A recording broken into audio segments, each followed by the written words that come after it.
Next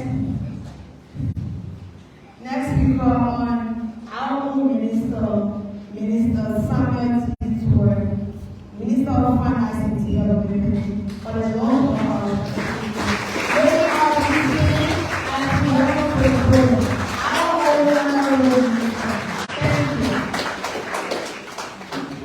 Thank you. Please have a seat. Thank you.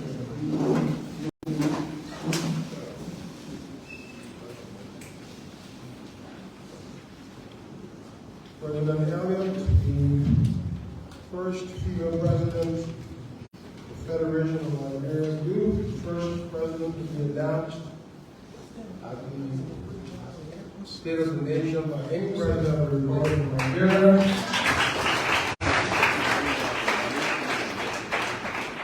Setting a record for the Guinness Book of Records. Very strong. Other officials apply. Official, the Deputy Minister of Youth and Sports and other government ministries, international partners, Federation of Youth Organizations across the country, representative of the Liberian National Students Union, members of the press, distinguished ladies and gentlemen. Today we are here to launch the strategic vision for the next 3 years of the Federation of Liberian Youth. I've been a political actor, a social actor in Liberia for the last 3 decades or more. I don't know if I have seen visioning and leadership we're gathered here to respect today. My conception of life as a student and even as a professional upon finishing school has been a small, minute organization that responds to the political biddings and whims of politicians. I have not seen FLY as an institution at all. It's a group that people call upon to organize events in their political interest. As the previous speaker said, he has never had a headquarters for 48 years. So that tells you the lack of vision for the previous leadership and people who come before. And it's true generally of our society. We think small, we see the future in a different way we look at now. So I'm quite heartened to be here and join you in celebrating the success of leadership and visioning. That a visionary leader does not look at problems. They are not motivated by resources. They are actuated by ideas. Because it is ideas from which everything else flows. Money to build headquarters do not come just because you request it. No. If that were the case, then you would have had a headquarters. And you wouldn't say you didn't have a headquarters for 8 years. So that's the question, why has FLY not had a headquarters? Why has FLY not been an institution of national significance? Why? Somebody will say, oh, because they have not had money. No, it's because they've not had ideas. We're now beginning to see the wellsprings of ideas taking shape in the Federation of Liberian Youth, thanks to a new visionary leadership that was just elected. And so today we launch a plan that has 5 strategic priorities, as was just explained by the previous speaker. And the first priority says institutional strengthening. That is correct. You have to take FLY from squatting on the mat or from not existing at all to existence. The institution has not existed. It has even existed in people's pockets, in sleeping, and then when certain agendas have to be whipped up, and then it comes into form. Even though it's been in the budget, as Minister of Finance, I've seen FLY in the budget before, and we see it, allocations annually. What is your last year? What was your allocation the year before? And 10 years ago, you're getting 5,000, sometimes you get 10,000, sometimes 20. So, in a country that has a budget of 500 million, the Federation, you would get 50,000. To get it, they struggle, and sometimes they don't get all. And then they're in crisis every year. I mean, I remember the crisis in fly more than any other crisis.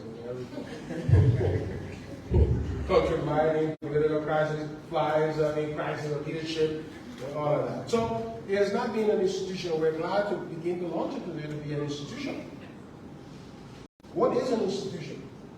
An institution is not a building. It's not an office space. So when you talk about institution, I don't think you're meaning a physical construct. An institution need not be physical. It can be ideational. An institution pervades the social ambience, every nook and cranny of the society. People don't see the physicality, they see the ideational impact of the institution. They get up and say, we know fly exists. So it's not a building that's headquartered somewhere. So when you mean institutional strengthening, it is my estimation that you mean these things. And you're not looking to construct a physical building where people will go to work every day and you call it fly. No. You're looking to pervade fly in the lives of youth and young people throughout this country. Make it relevant in any way that matters for young people. Whether in the form of mainstreaming the SDGs that pertain to reproductive health, education, youth employability, gender empowerment, youth participation, all the things that matter for young people, you ought to be the first institution, the go-to institution for young people in the country. To congregate, aggregate, and rally the mass of our young people to nurture the aspirations of their development. Mainstream them into the center of national consciousness and development. That is why you want to invest in institutional strengthening, in capacity building, in learning, in knowledge sharing. So I'm very happy that this is your priority. And this is a priority to take serious. In rebranding, reshaping, and reframing fly. The government will be a strong partner in that exercise.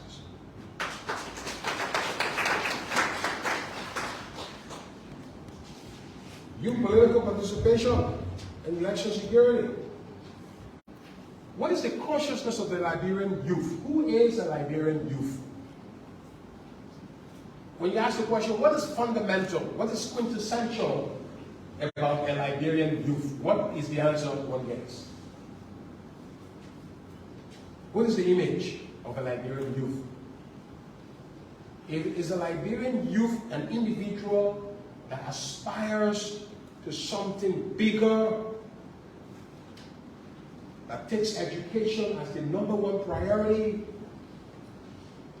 that hankers after the path of excellence, whether in mathematics or science or something, or hankering after the path of excellence? Is that the hallmark of Liberian youth?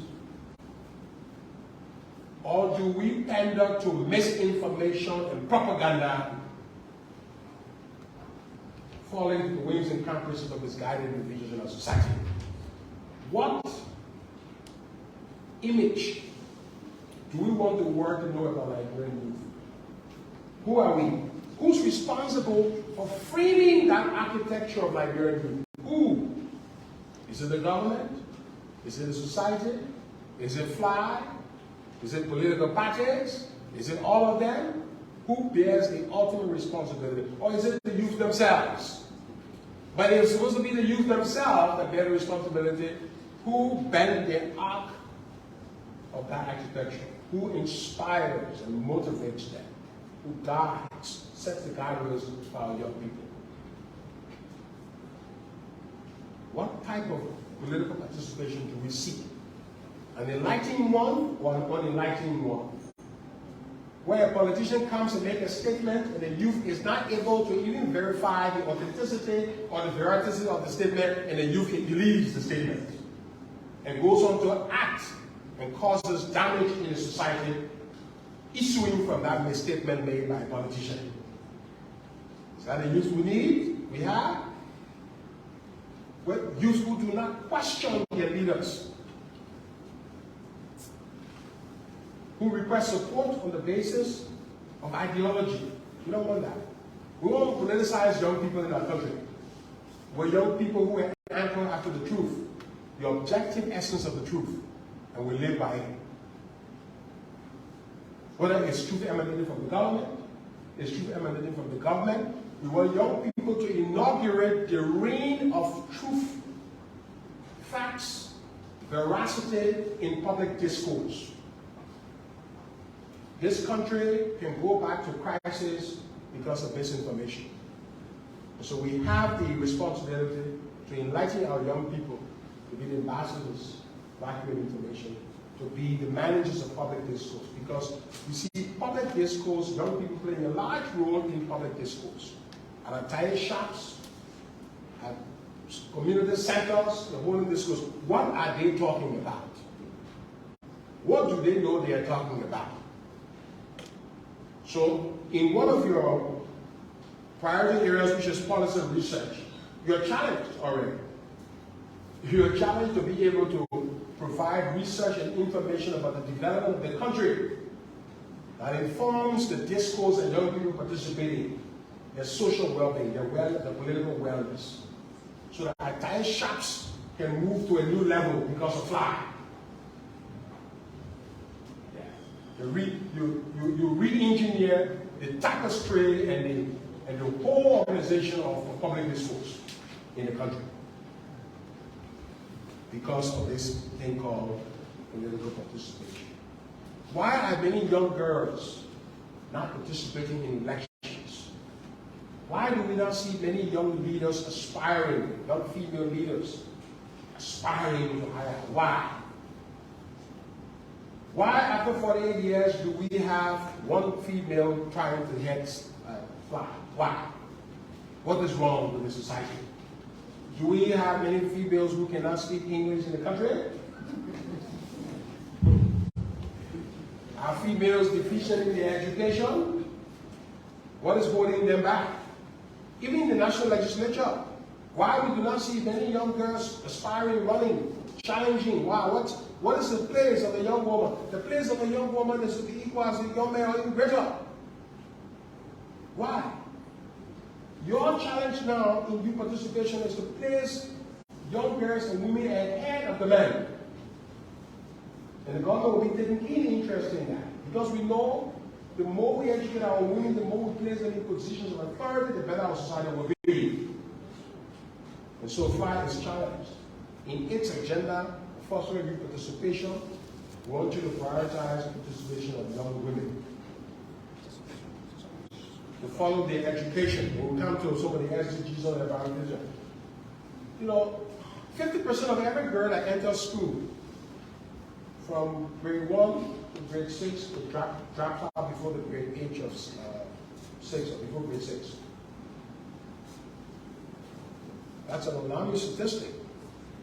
So what it says is that if 50 girls and 50 boys start at school, by grade 6, 25 girls will be out of school. Maybe 40 boys will still be in school. By grade 9, only 10 girls will continue into 12th grade. So we lost how many girls already? 40. Maybe 30 boys will make it through. We lost 20 boys. So we're losing girls more than we're losing boys. So maybe that partly explains why we have to change that. It's a damning statistic. FLY has to be an integral part of the solution to inspire young women to stay in school, pressing the government through advocacy, pressing NGOs who bring money here to ensure girls' education, girls' education, that these monies are used for the intended purpose, and we see the results and our girls stay in school and go there. We change that statistic. That is how you empower political participation. Because you cannot have uneducated, miseducated girls clamoring, I will say, and say you have political participation. No.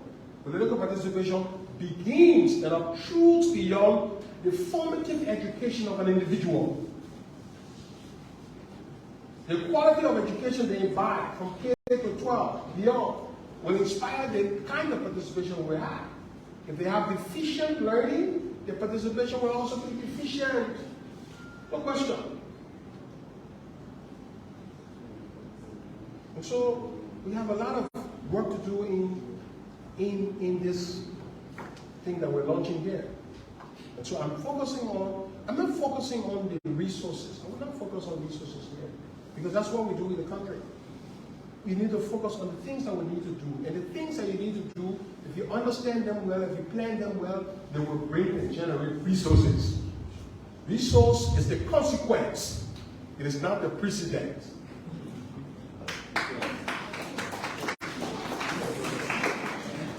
It comes after. It doesn't come before. People are inspired by you. I mean, if you launch a revolution in girls' education, if you launch a Fly Girls' Education project, and work closely with the Ministry of Education that tries to check to see why girls are not in school. And we're getting some statistics. Some girls are not in school in the interior because we hear say, oh, they don't have menstrual pads. That's true. A girl is staying out of school because during her menstruation, she doesn't have pad and she's embarrassed, so she stays home for 5 days, 6 days. And by the time the girl stays home for 5 days, she misses 1 week lesson. The next time she gets, maybe she'll miss the next week, then she'll go by the following week. And she's not following the lesson, she'll be on her until the next menstrual pad. Then sooner or later, she says, I'll get to school and next year I'll go back. That's how you start it. And then you have them dropping off. So you need to identify that. That's the first project that you want to work on. And the first project you want to work on. This is what you want.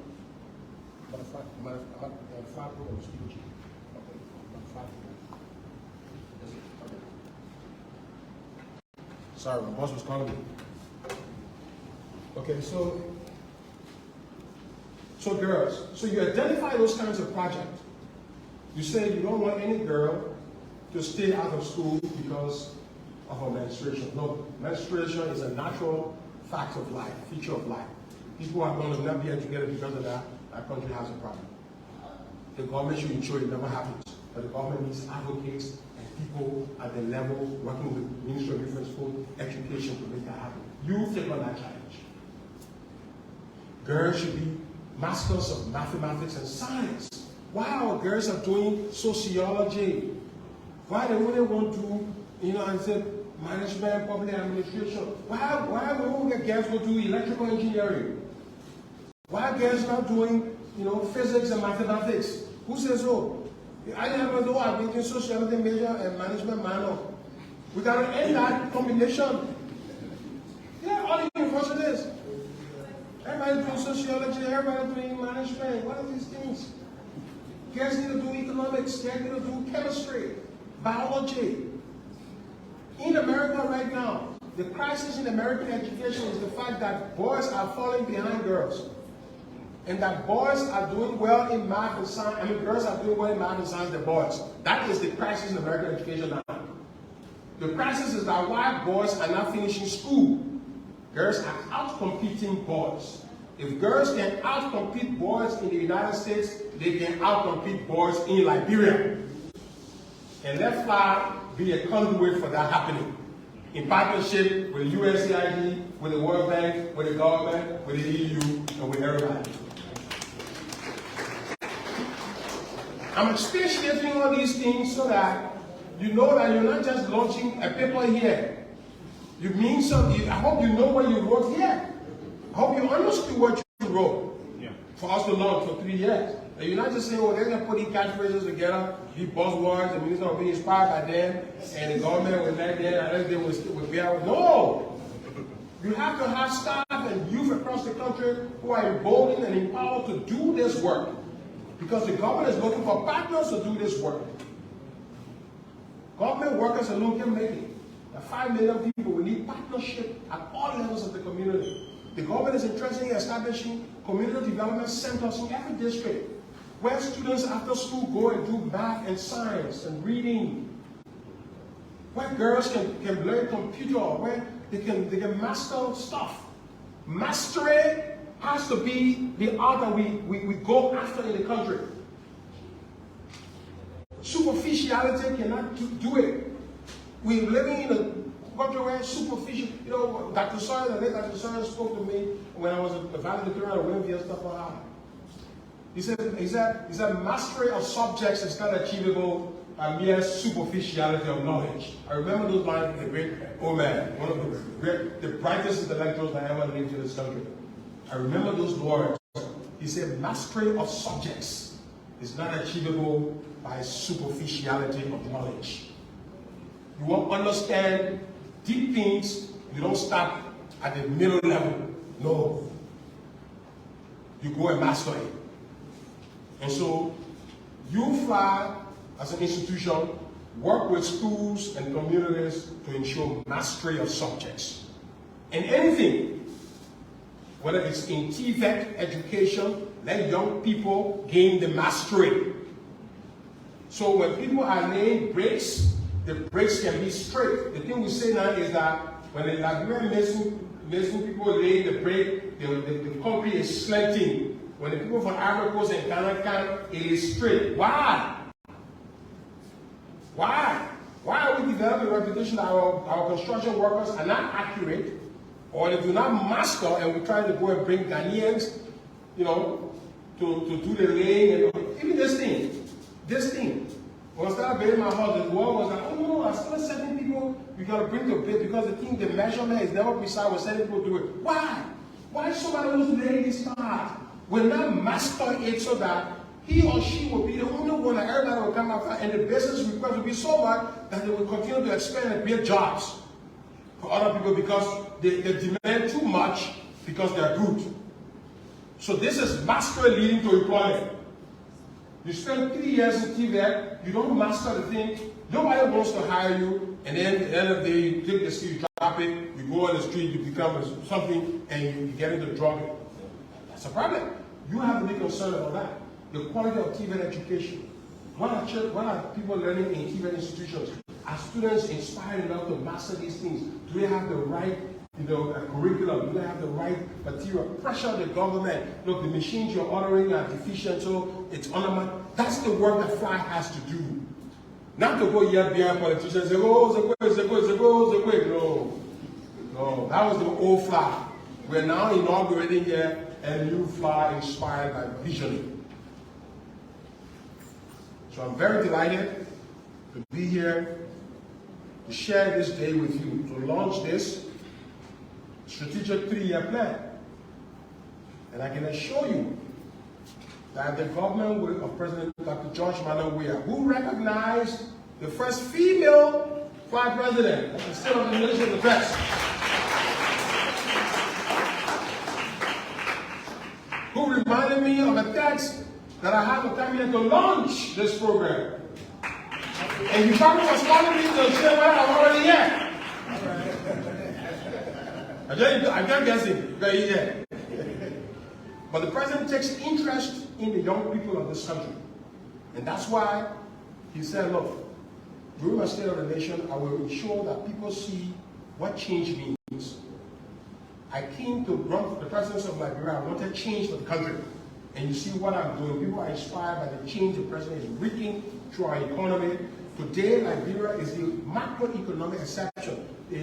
One of the regional heads for one of the local banks, UBA in the country, she came to say, Mr. Minister, you are only 2 countries in Africa. Everybody talking that the exchange rate has appreciated against the United States dollar. What are you doing?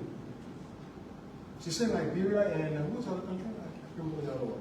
But imagine, everybody talking about Liberia, everybody talking about President Weah, what he's doing. The Vice President of the World Bank was just here 2 days ago. You saw the program, right? He's asking, Mr. President, what's going on here?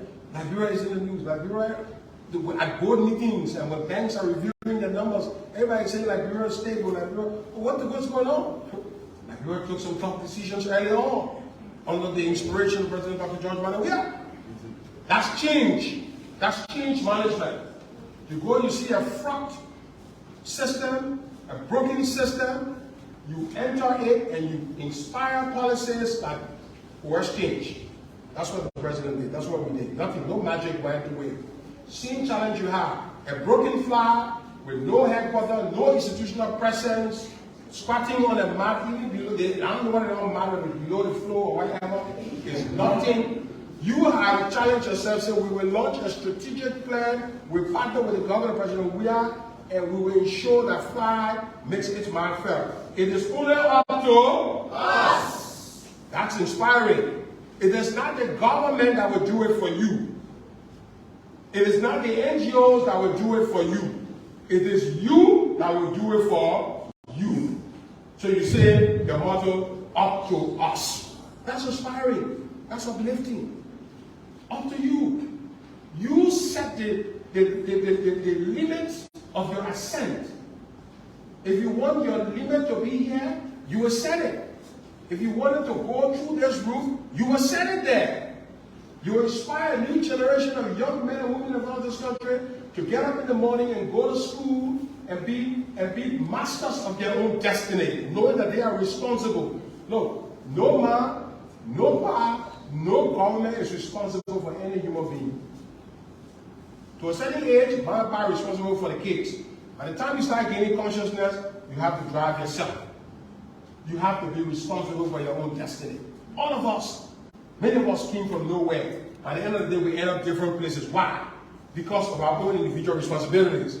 Some people choose their 12 hours in a night to sit and read and master. Others choose their 12 hours to enjoy liquor and get drunk through the night and get up the next morning and go to school. That's it. It's a choice. There are 24 hours in a day. Some people choose to waste 24, others work 22 of it. That's it. Personal responsibility. Then you begin to see the difference between the guy who invests the time, the girl who stays home. No girl should get out of school in this country. No girl. We're looking for scholarship for girls. Any girl who excels in school will be given enormous support. You go find those girls, keep them in school, take them out. No girl should go out there. We don't want girls getting pregnant before their time, because when girls get pregnant before their time, it exacerbates the incidence of what? Poverty. Poverty. When we were coming up here, he come out there, my brother, my cousin were living. We have a joke, you know. We decided that we're not going to have children before we were able to take care of them. You know why? Because we already were struggling. Then the people in the area can come, pop. My man said, my big girl saw. And we go, your big girl, 2 more rides, as you go, so we just said, we start calling children, pop, children, pop. We said, pop. So we said, I don't want to get pop. So that's one of the reasons why my younger daughter today is 10 years old. My older daughter is 10 years. I'm 52. My daughter is 10. I decided I will not have a pop because if I have her and I don't get money, she will go and knock somebody door. So I will wait. When I have income, then I will have. So me, my brother, pop. So today they see me say, you get pop, I don't know, my turn straight. But it's good, but that's it. That's the reality. When we have children before we are prepared, we're descending to poverty. So all of us should hold. Young people should hold. Girl, no girl should get pregnant until she finish college. Or just on the verge of finishing college. I won't see that program. You'll find a nice thing to say, keep girls in school until they finish college. That program that will go inspire girls, work with reproductive health organizations. That's what we want to see. That's where the linkages are missing. That's it. We got NGOs doing all of that stuff, but they're not doing much because the federation that overseeing young people is weak. I think they need to add They're challenging you. Book before boys. Yeah, book before boys and all the, so that's it. The other group say book before boys. Yeah. So girls are saying boys before book.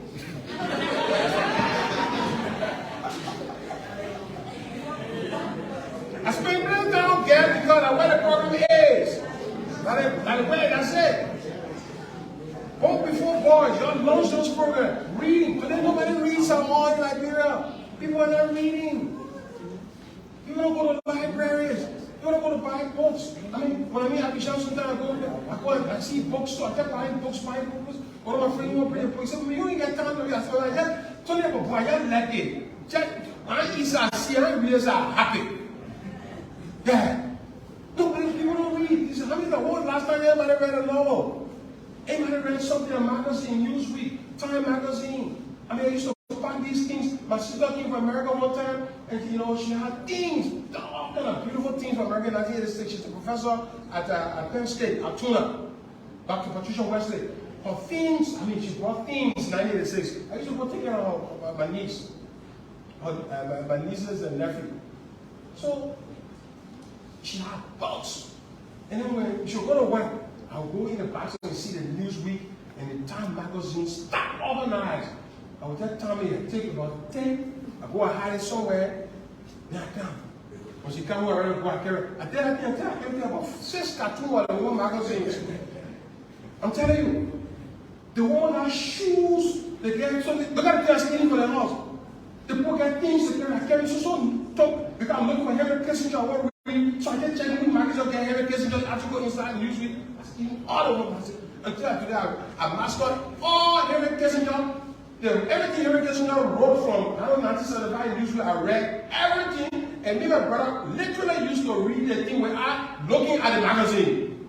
A sophisticated and complex language. So when it's my language complex, I say one of the berries was like Henry Kissinger.